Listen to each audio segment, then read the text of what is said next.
You can help support and promote the show by purchasing our merchandise at cafepress.com/Packard Pokes At, where you can choose from a variety of different items like hoodies, hats, and bears. Oh my! Put a Packard Pokes At mug in your hands today. Do you like Packard Pokes At and want to hear it on demand and on the go? Download the free app today at Stitcher.com. Available on iOS, Android, Nook, and iPad. This is Packard Pokes At, and I'm poking at your news.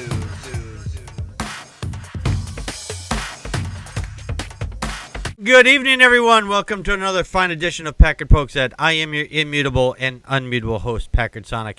And joining us tonight from the far west coast is Connie Practical Magic 9. I always do the last dance of the season. Just thinking about Swayze-ness and Dirty Dancing. Oh, are you now? Yeah. Well, it's going to be another one of those nights where it is just Connie and I forgot to remove my glasses yet again. Vanity is thy name. Thy name is Packard. Thy name is Packard. Show number. Oh, this is, by the way, show number 174, everybody, for those out there who are actually, still listening to us. All five of you, We love you. We love all five of our favorite supporters. They actually come to the show and they listen to the show every week. Yay. And three of them are in my house.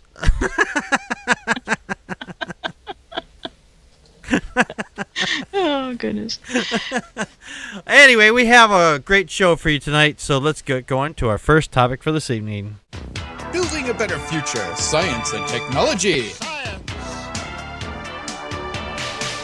Do you like popcorn? Do you like the universe? What do those two things have in common? When popcorn pops, it gives a great big explosion. That's how our universe started. And the universe, and our solar system especially, is thought to believe that we're inside of a gigantic gas bubble. And so if you have gas, you could create your own universe. I'm kidding. I'm thinking of Bill O'Reilly, Ann Coulter, Pat Robertson, Brian Fisher. Yeah, those guys are all full of gas. Lots and lots of hot air. Well, they're saying that the gas bubble, it's about 300 light years long, and the walls are made of a hot gas. And how hot is that? About 1,000,000 degrees. Or, two Bill O'Reillys talking at one time. They're actually saying that the explosions, they believe that it was formed by supernovas. The largest explosions are in space, as NASA calls them, and that when they occurs when the stars blow up. Now, a supernova blasts out more energy in less than 1 second than our sun can give off in 1,000,000 years. That's pretty damn hot, and that's a lot of energy. It's really interesting how this thought process is on this, that our solar system is encased in this bubble. It gives a whole new meaning to the words. I don't know. I have no words for this. Answer in the form of a question. Play the Jeopardy music. Right. Now. What are your thoughts, Connie? Well, it also says that our bubble is shaped like a peanut. So we have peanuts. We have popcorn. Does this mean it's Cracker Jacks? No, I think we're at the circus. This is a really interesting story. But I don't know. Well, they say that you really can't go wrong if you want to make jokes about penises or farts. And so just the fact that we're swimming in this hot gas bubble is just like, yeah, that sounds about our neighborhood. Yeah. That's why the aliens don't come here. Right. They're looking us in. Okay, well, here's the trailer park. We're just going to steer clear of this place. Yeah, it's because we've got too much gas. And anybody knows if you've got too much gas, you don't want to be around them at all because, it just... I'm just afraid that some Yahoo is going to hear this, all right, and say, well, see, there ain't no global warming. It's because we live in a hot gas bubble anyway. We couldn't have made all that. So I actually kind of worry about, the right-wing nut jobs. They're going to say, well, see, that's the firmament that's the firmament that God was speaking of. It wasn't around the earth. It was actually, they're talking about the whole solar system. You know that they'd be spinning this somehow. Oh, I'm sure they would. They will. Yeah. Wait for it. We should actually do a little football pool. Pool. Say, okay, where do you think they're going to go with this time? Yes. It's a totally different perspective on the news when like for myself, no longer this dyed-in-the-wool fundy kind of person listening to all this stuff and swallowing it, and you look on the outside and go, oh, okay, I think I know where this is going to go. Exactly. Now, what's interesting here is in the story they said that some scientists in recent years cast doubt on the local bubble model, and they said that the radiation could be the result of charge exchange passing between the solar winds, stealing electrons, and thereby emitting this X-ray radiation. But some other university picked up the gauntlet and developed a new sensor to measure the charge exchange radiation, and fired it out of Earth's atmosphere atop a small... the DXL satellite, which they're launching another one on December 20th in 2015 with more sensors so they can further fine-tune this study. Oh, yeah. So, DXL number 2 is going up. Cool. I'm looking forward to that. I'm gonna get right in that rocket myself. No, I'm just kidding. I'm pretty sure it's just. It's a one-way trip. I'll be it's doing. It's a little one. They have to recover. I think they recover it. Well, I'll just get crunched right into the space there. Okay. I'll be doing Packard Pokes At live from outer space. There you go.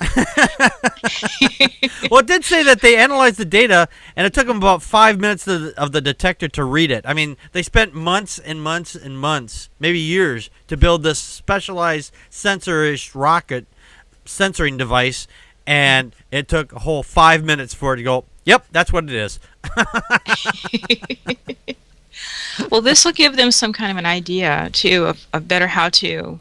how when we observe galaxies and different models of how everything gets formed, too. So it's interesting too. There was people who were saying, "Well, wouldn't this have been really hot? How come this isn't burning up like when like satellites, when the Voyager or whatever comes to the edge? Why aren't they burning up? And because if it's that hot, right?" And somebody said, "Well, it's because it doesn't matter that the molecules are hot, but they're so far apart." That there's not really enough excitement going on between them. Sounds like a bad date. Yeah. Are you excited? Not really, no. And we're not going to get a heat out of this one. No. Did you have any other last thoughts on this? Yeah, well, again, about the heat. It says, imagine heating up a compact car with a blow dryer. Just not going to happen. So. Yeah, well, you could do it. It just take a really long time. Of course, by the time you move to one next spot, it's kind of cooled off by that time.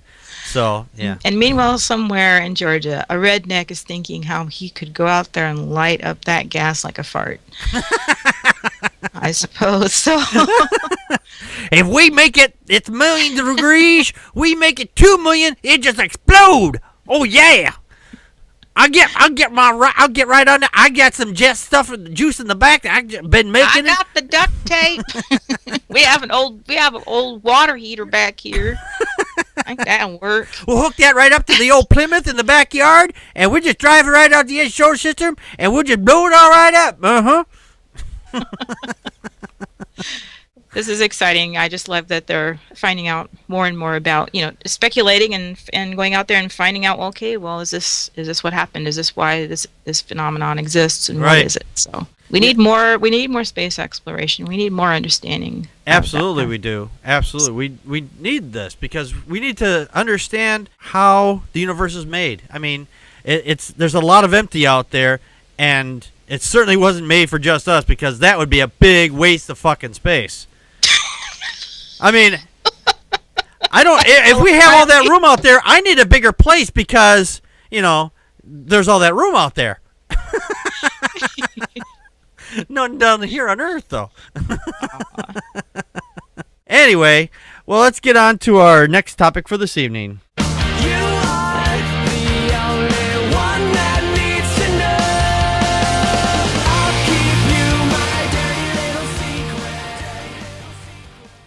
it is shh. It's a secret time. So let's go to our favorite app and find out what people are saying, and let's talk about their little secrets. And the first one here is for you, Connie. And it says, today was the day that I saw a hot girl in the park while running, and I was gawking so hard that I tripped over my own feet and pulled it off with push-ups. Oh, pulled it off. Oh, okay. Oh, shoot. Yeah, that kind of thing will get you arrested. Yeah. Because it works both ways if you look at that sentence. So. Right. Yeah. Yeah, I pulled it. No, if he said pulled it out. Yeah. Yeah.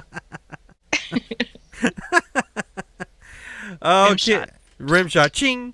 People made me think I'm dumb whenever I say something. That's why I'd rather shut up. Well, there's an old saying. If I can remember what the old saying is. It's old. I can't remember what the saying is.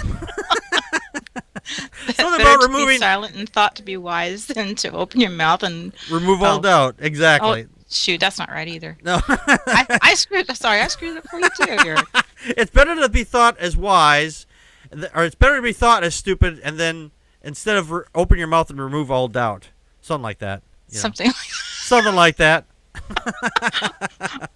Or try to quote unquote not soliloquies. Oh God. Right. Okay. My mind is failing me tonight. So that's okay. Sorry. Homilies. That's right. It's a homily. It's a homily night. Okay. Next one for you. Whenever I let my dog out into the backyard, I whisper, "Be free, my child." I have no idea why. Oh my God.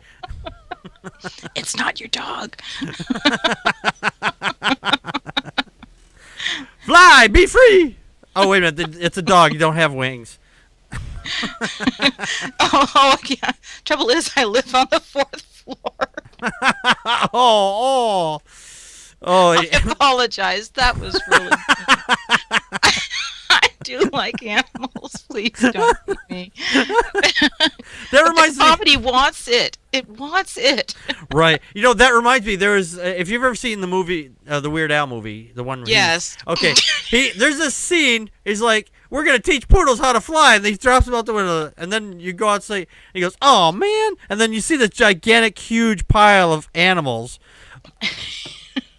Outside the badgers? Badgers? We don't need no stinking badgers.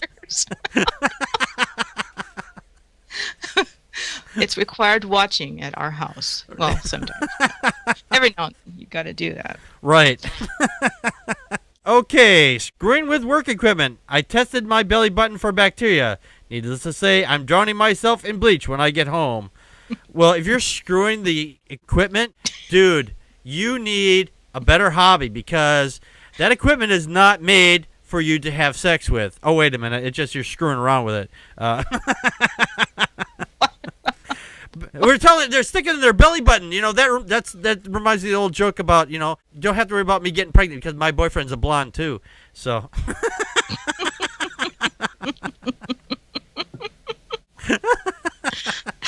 Oh, God. Oh, that's terrible. Every few months, I Google everyone I know to make sure they aren't wanted for murder or anything.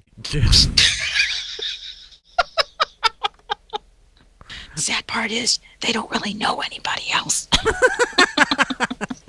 I wonder if they're Googling themselves, wondering if they've... Voices in their head, yeah. Yeah, I have 7 roommates. I have 7 roommates, but I'm here all alone. I don't know why. We're all alone, yeah. All right, then. That's special. Right. I'm not an alcoholic. Alcoholics go to meetings. I'm a drunk. We go to parties. Sure you do. They're all in your head.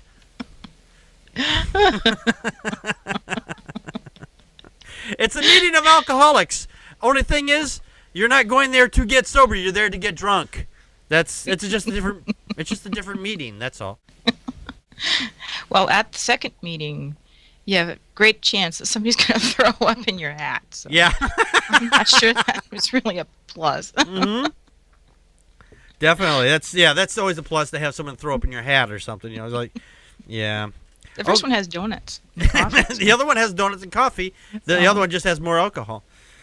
All right, we'll go through this one last time. Connie, I used to love watching extreme couponers. Then I started working retail, and there's one woman who keeps us an hour late every night because she's an extreme couponer. We need a coupon intervention. Yes. Yes.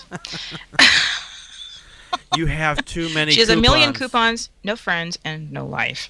Yeah. But she's got a garage full of toilet paper. So we know where to go. Right. We're gonna go to her house. We have to go. When we need stuff because she's got coupons for all that stuff. That's right. In the toilet paper apocalypse, she will be queen. Right.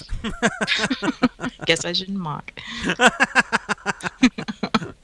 Okay, my last one. I laugh every time the moms in My Mommy and Me group talk about their, quote, wild, unquote, college days. Those bitches have no clue. Frickin' vanilla prudes. What you did when you were single and a porn star is your own business. Just putting that out there. Frickin' vanilla prudes. Isn't that a new Ben & Jerry's flavor? I think it is. It's really boring, though. I mean, you can't. There's not even vanilla is even more exciting than the frickin' vanilla prudes. Just saying. They tried adding nuts, but the nuts were just even more bland. It actually made it worse. So the purity ring is really, you bite into that and it's Anyway. Well, that was it's a secret, and we don't want to keep this show a secret. So if you would like to get in contact with us or like to give a donation to the show, you can go to patreon.com/Packard Pokes At, and you can donate as little as $1 once a month, or $10 or $5 or whatever you want to help keep the show running. And of course, if you'd like to get in contact with us other ways, we're going to give you all that information right now. You should contact us by email at ppapodcast or packardpokesat@gmail.com, and follow the show on Twitter as @PackardPokesat, and like us on Facebook at facebook.com/PackardPokesat, or just type Packard Pokes At into the Facebook search bar. Call our Google Voice at 662-709-PPAP or 662-709-7727, and leave a short message and we will play it on the show. Join in the show live Friday nights at 9 p.m. Central Time at vaughnlive.tv/PackardPokesat. Download and rate us on iTunes, Stitcher Radio, Mixler Radio, and watch the show on YouTube. Visit our show page at packardpokesat.wordpress.com for links to the stories, and purchase merchandise from cafepress.com/PackardPokesat to support the show. For everyone that rates us, you are awesome sauce. And welcome back. Well, Joe does a great job of that, doesn't he?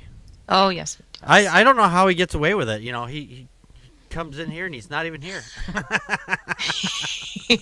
He is dark like the night. Yes, he sneaks in and he's like Batman. We put up the Joe signal, and he knows to get here. We love you, Joe. We miss you, Joe. We miss you, Joe. We put up the Joe signal, and he still shows up. Yay! He's the Batman of Packard Pokes At. If it could be anybody, be Batman. That's right.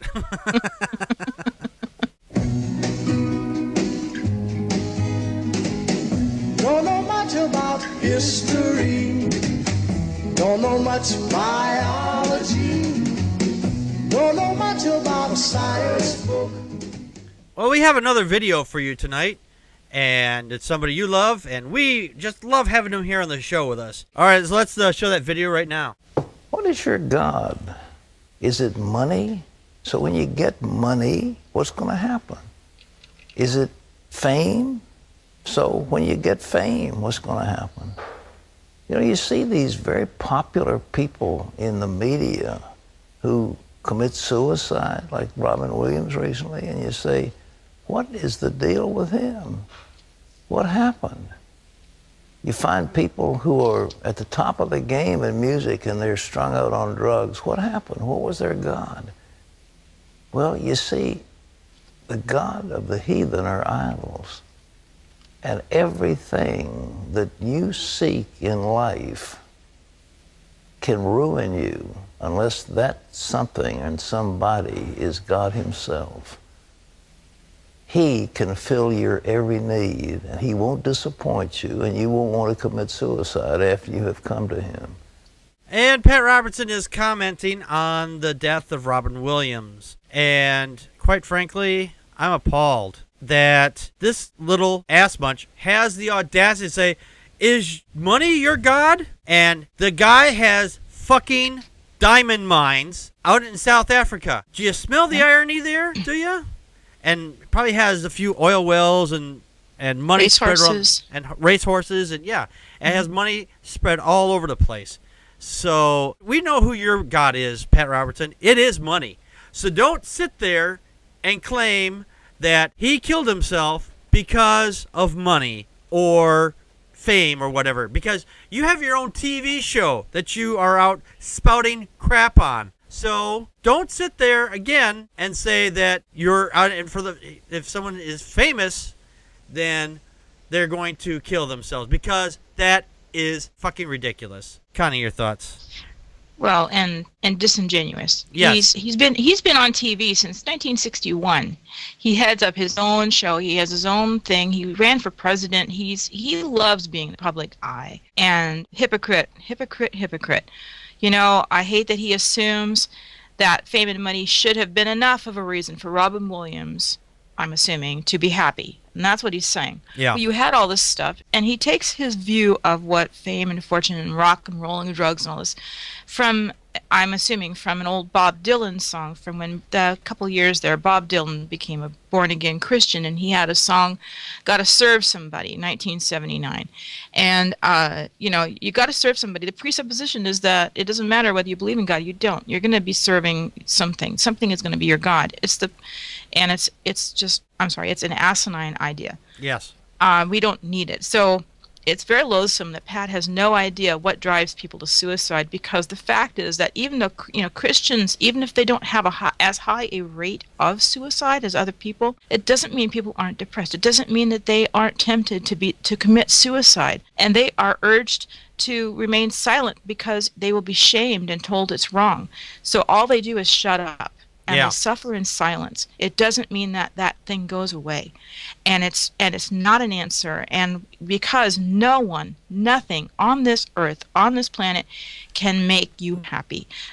Can't make me happy. Can't make you happy. No person, no thing, no place is gonna make everything all right. Right. And God definitely doesn't make everything all right. And so, you know, your imaginary person isn't gonna make it. It's not gonna fix people. Right. You know. And I agree. I think suicide for the most part is a permanent solution to a temporary problem. I agree. But I don't want to mitigate it. I don't want to mitigate the kind of pain or suffering some people go through. Sometimes it's physical pain. I'm not going to make a judgment whether, you know, the emotional physical pain is too much for another person to bear.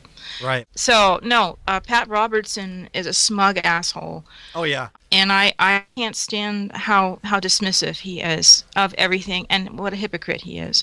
Yes, he is definitely a hypocrite. So, absolutely. No, I agree with you 100%. Yeah.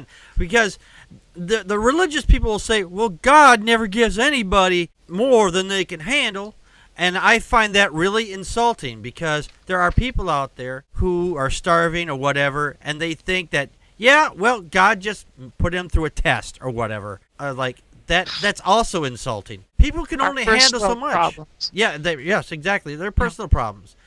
A person can only handle so much before they snap. And everybody has their own breaking point. There is no set standard where, say, okay, if you reach level 38B, then that's the point you're going to snap. It doesn't work that way. Everybody has their own levels. Some people's like, oh my God, I broke an L, I'm going to kill myself. Some people's like, oh, my house blew up. Screw it. You know, no big deal. I got 4 more. You know, it's all a matter of perspective. Well, even if you only have one house, but yeah, or even if you just have one house. But you know, you can come from the attitude that you get out, your family gets out, your pets get out. You can always get another house. Well, not always. You know, and that's right. An assumption on my part too. But we all like those stories where we see people overcome that adversity. But I don't think that everybody is capable at all times. I look at how long Robin Williams apparently really dealt with a lot of pain. What caught, and as far as what drove him to be a comedian, Crystal reminded me at the meeting, it was because he wanted to make his mom laugh. Mm-hmm. And that's why he did what he did. Right. His parents, I think, were kind of distant and cold. I won't say they're cold to him, but he didn't have the best relationship with them. But if he could make his mom laugh, he felt good about that.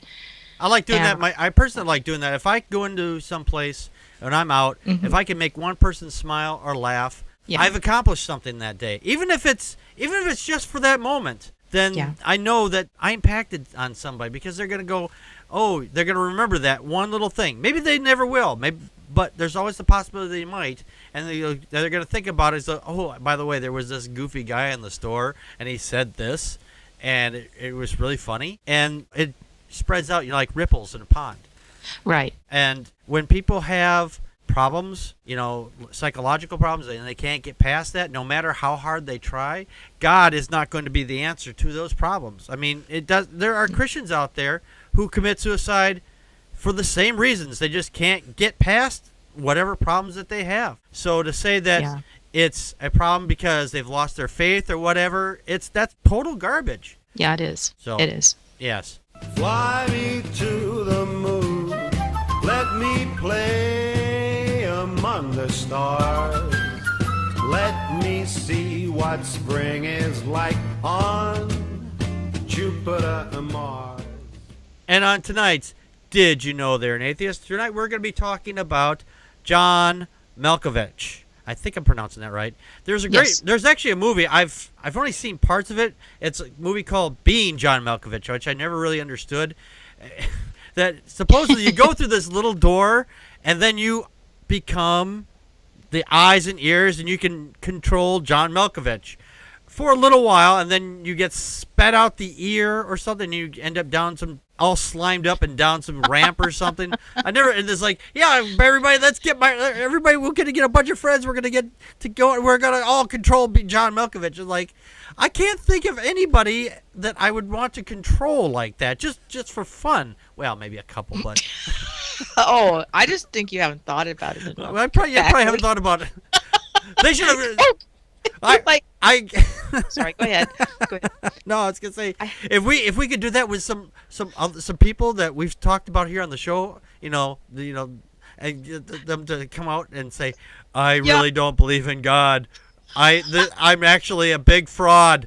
I'm thinking about Bruce Almighty when he's controlling Steve Carell's character when he's trying to deliver the news, and I'm like, oh, I'd love to do that.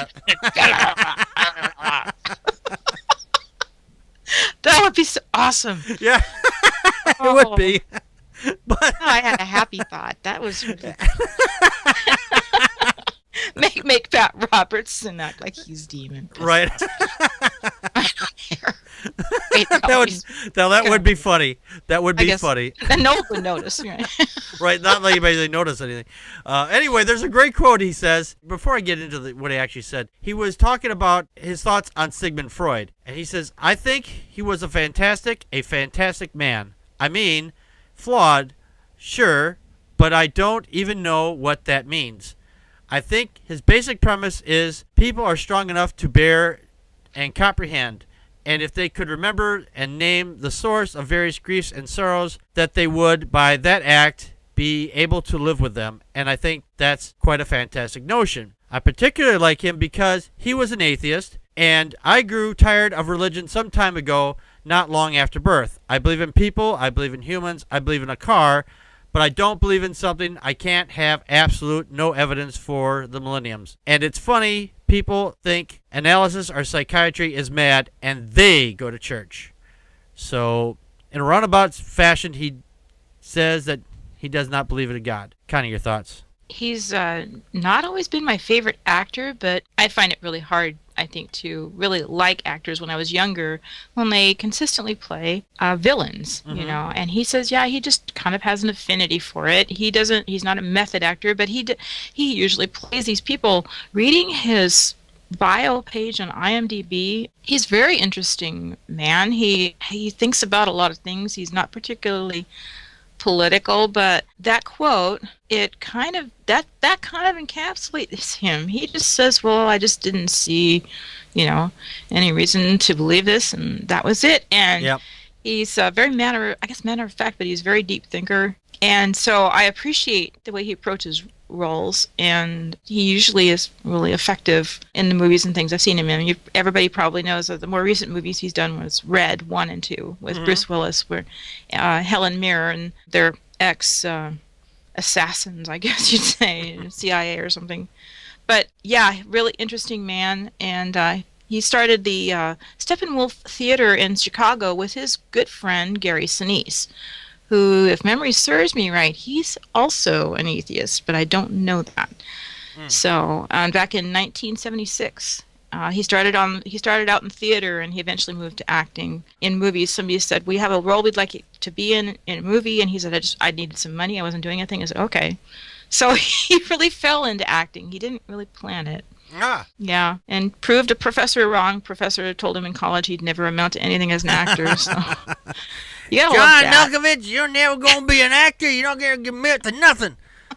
Yeah, right. That's when he goes up for his, whatever. I don't know if he's ever gotten an award or something, but still. Yeah, he has, actually. I think Dangerous Liaisons with Glenn Close and Michelle Pfeiffer and a couple of other. Oh, he's had several awards, but. Oh, cool. Yeah. Karn in the chat room, he said on the screen here, you can move Packard's left ear by hitting the left shift key. I was wondering why my left ear was twitching. Here, watch this. Watch this. We'll make Packard's ear twitch. So. Dance, Packard, dance. Dance. So yeah, check him out. Check out some of his movies, and if you get a chance to watch that Being John Malkovich, it's the last only movie I've ever known him actually in, because his name's right in the title. I'm sure he's got a lot of other videos out there too as well. So yes, he does. But anyway, I want to thank everybody for coming. We'll be back again next week with our regular longer show, and we will see you then. This has been Packard Pokes At. We just poked at your news. And that's a wrap.